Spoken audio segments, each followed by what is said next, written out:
TMCP করলেই কি কলেজে চাকরি? কসবার পর এবার কাকদ্বীপ কলেজ। মনোজিৎ মিশ্রের মতো কাকদ্বীপ কলেজেও অস্থায়ী চাকরি পেয়েছেন 7 জন টিএমসিপি নেতা কর্মী। এমনটাই অভিযোগ কাকদ্বীপ কলেজের প্রাক্তন ছাত্র ও এবিভিপি নেতা নিপুণ দাসের। এর আগে উত্তরপাড়া প্যারিমোহন কলেজ, সেখানেও কিন্তু এই ধরনের অভিযোগে উঠেছিল। অন্তত 10 জন স্থায়ী অস্থায়ী কর্মীর পদে চাকরি পেয়েছেন। আর এবার কসবার পরে দেখা যাচ্ছে কাকদ্বীপ কলেজও প্রায় একই ঘটনা, যেখানে মনোজিৎ মিশ্রের মতোই অস্থায়ী কর্মীর চাকরি পেয়েছেন 7 জন টিএমসিপি নেতা কর্মী। এমনটা অভিযোগ করেছেন কাকদ্বীপ কলেজের প্রাক্তন ছাত্র এবং এবিভিপি নেতা নিপুণ দাস।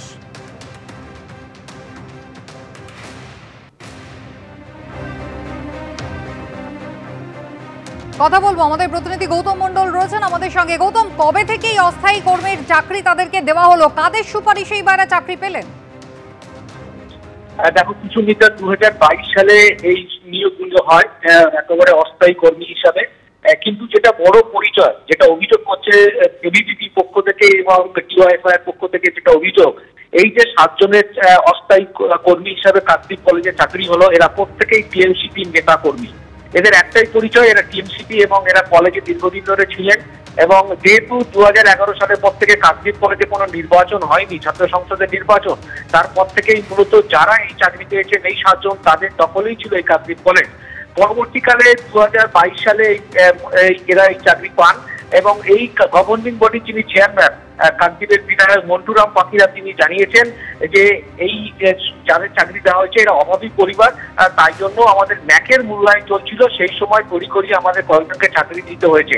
কিন্তু আমরা যখন পাল্টা প্রশ্ন করেছিলাম বিধায়ককে যে এদের জন্য কি কোনো রকম আপনারা বিজ্ঞপ্তি দিয়েছিলেন বা কোনো রকম ভাবে কি পরীক্ষা নেওয়া হয়েছিল যে নিয়োগের যে একটা অস্থায়ী কর্মীদেরও তো নিয়োগে একটা পদ্ধতি থাকে, তখন সেটা তিনি কার্যত এড়িয়ে গিয়েছেন এবং তিনি বলেছেন যে এরকম কিছু হয়নি।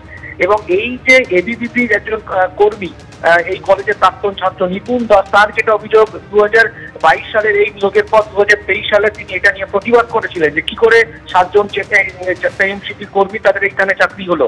সেইটা প্রতিবাদ করা নিপুণ দাসের যেটা অভিযোগ, যে তাকে কলেজ ইউনিয়নের মধ্যে ঢুকিয়ে তাকে মারধর করা হয় এবং পরবর্তীকালে তিনি কাকদ্বীপ থানায় লিখিত অভিযোগ দায়ের করেছিলেন। এই ঘটনাক্রম কিন্তু এই যে শুধু কসবা ল কলেজ নয়, যে ট্র্যাডিশন কসবা ল কলেজের মনোজিৎ মিশ্রের ক্ষেত্রে আমরা দেখেছিলাম, কিন্তু কাকদ্বীপ কলেজে সেটা বিরোধীরা যেটা অভিযোগ করছে যে এই ট্র্যাডিশন কিন্তু কাকদ্বীপ কলেজে দেখা গেল।